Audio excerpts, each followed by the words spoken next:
You dare not fully to be evil nor fully to live. When you are honest, you feel the resentment of a sucker. When you cheat, you feel terror and shame. Your pain is augmented by the feeling that pain is your natural state. You pity the men you admire. You believe they are doomed to fail. You envy the men you hate. You believe they are the masters of existence. You feel disarmed when you come up against a scoundrel. You believe that evil is bound to win, since the moral is the impotent, the impractical. Morality, to you, is a phantom scarecrow made of duty, of boredom, of punishment, of pain, a crossbreed between the first school teacher of your past and the tax collector of your present, a scarecrow standing in a barren field, waving a stick to chase away your pleasures, and pleasure, to you, is a liquor-soggy brain, the mindless slump, the stupor of a moron who stakes his cash on some animal's race, since pleasure cannot be moral. If you identify your actual belief, you will find a triple damnation of yourself, of life, of virtue in the grotesque conclusion you have reached. You believe that morality is a necessary evil. Do you wonder why you live without dignity, love without fire, and die without resistance? Do you wonder why, wherever you look, you see nothing but unanswerable questions? Why your life is torn by impossible conflicts? Why you spend it straddling irrational fences to evade artificial choices, such as soul or body, mind or heart, security or freedom, private profit or public good? Do you cry that you find no answers? By what means did you hope to find them? You reject your tool of perception, your mind, then complain that the universe is a mystery. You discard your key, then wail that all doors are locked against you. You start out in pursuit of the irrational, then damn existence for making no sense. The fence you have been straddling for 2 hours while hearing my words and seeking to escape them is the coward's formula contained in the sentence, but we don't have to go to extremes.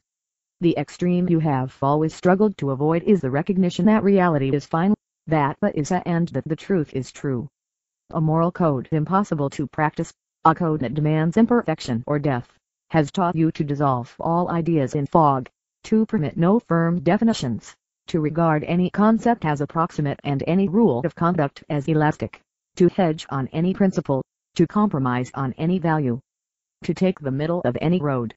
By extorting your acceptance of supernatural absolutes, it has forced you to reject the absolute of nature. By making moral judgments impossible, it has made you incapable of rational judgment. A code that forbids you to cast the first stone, has forbidden you to admit the identity of stones and to know when or if you're being stoned. The man who refuses to judge, who neither agrees nor disagrees, who declares that there are no absolutes and believes that he escapes responsibility, is the man responsible for all the blood that is now spilled in the world. Reality is an absolute, existence is an absolute, the speck of dust is an absolute, and so is a human life. Whether you live or die is an absolute. Whether you have a piece of bread or not, is an absolute. Whether you eat your break or see it vanish into a looter's stomach, is an absolute. There are two sides to every issue, one side is right and the other is wrong, but the middle is always evil. The man who is wrong still retains some respect for truth, if only by accepting the responsibility of choice. But the man in the middle is the knave who blanks out the truth in order to pretend that no choice or values exist, who is willing to sit out the course of any battle, willing to cash in on the blood of the innocent or to crawl on his belly to the guilty, who dispenses justice by condemning both the robber and the robbed to jail, who shoves conflicts by ordering the thinker and the fool to meet each other halfway. In any compromise between food and poison, it is only death that can win. In any compromise between good and evil, it is only evil that can profit. In that transfusion of blood which drains the good to feed the evil, the compromiser is the transmitting rubber tube.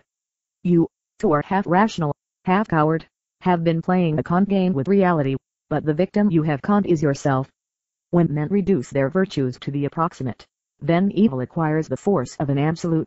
When loyalty to an unyielding purpose is dropped by the virtuous, it's picked up by scoundrels and you get the indecent spectacle of a cringing, bargaining, traitorous good and a self-righteously uncompromising evil. As you surrendered to the mystics of muscle, then they told you that ignorance consists of claiming knowledge, so now you surrender to them. Then they shriek that immorality consists of pronouncing moral judgment. Then they yell that it is selfish to be certain that you are right.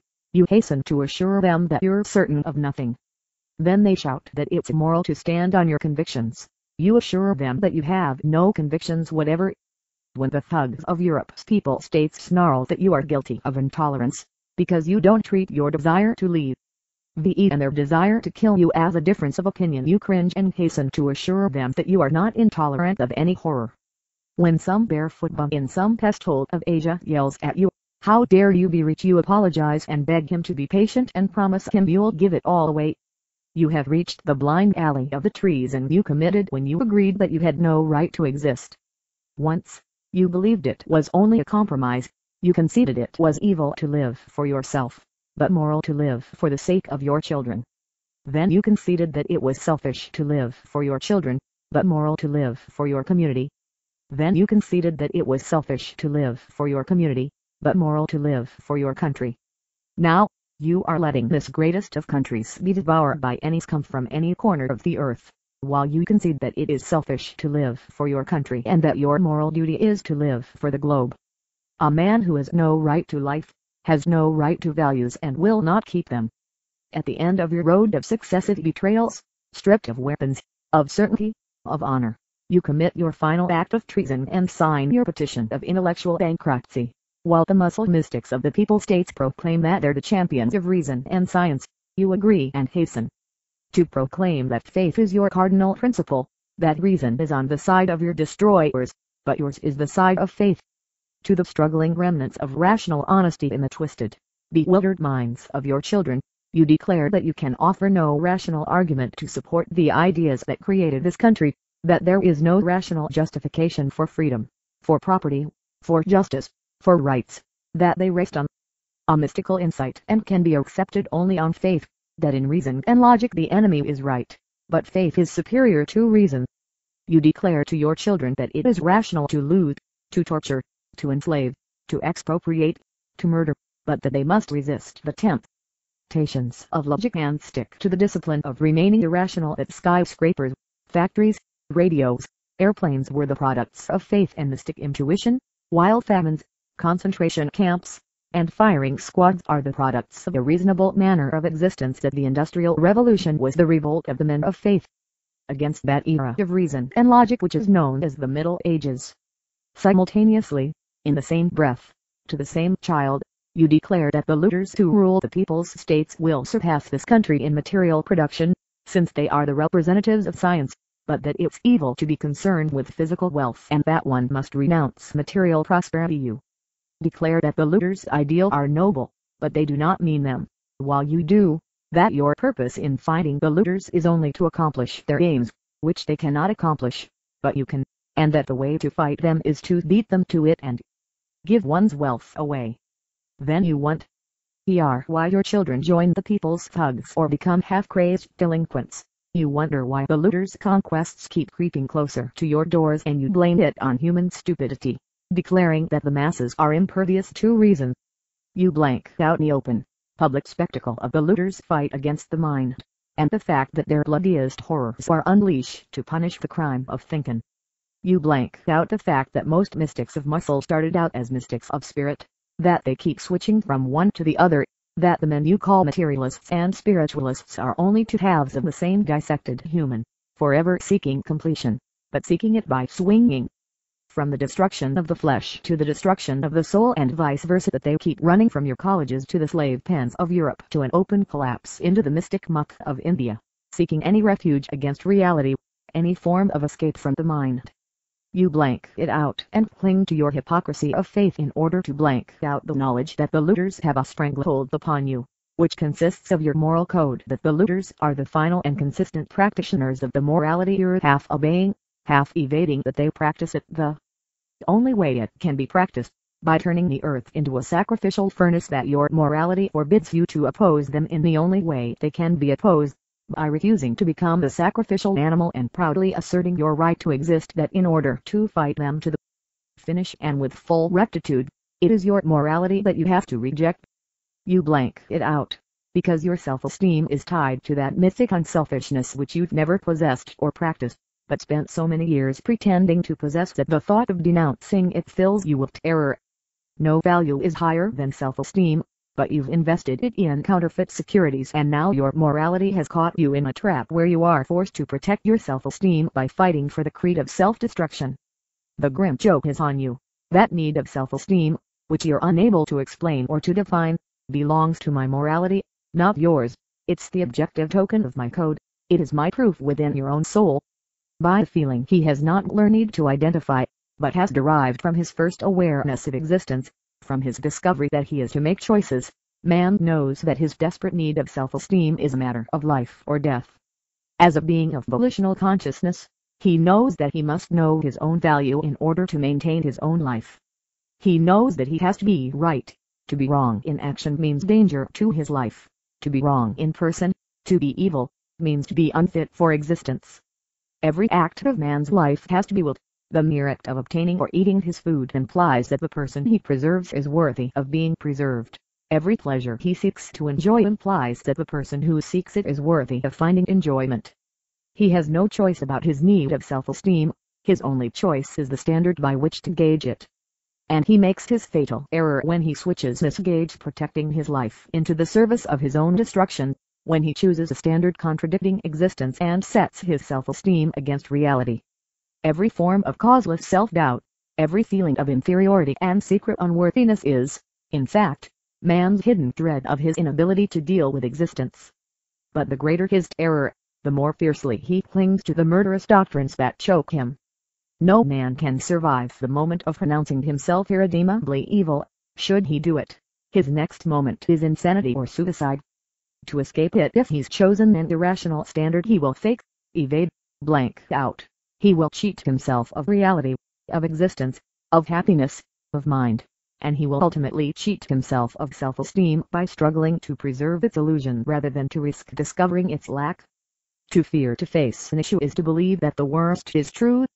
It is not any crime you have committed that infects your soul with permanent guilt.